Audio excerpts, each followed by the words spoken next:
you're leaving money on the table.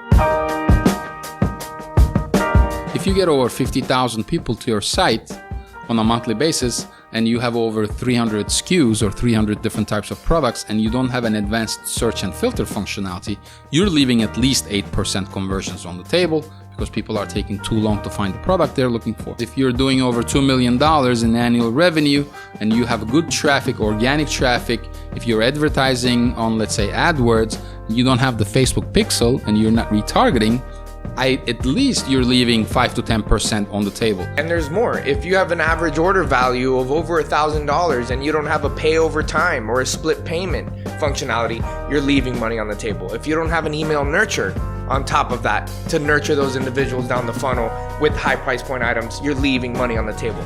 So there are so many areas of opportunity that we can identify right off the bat.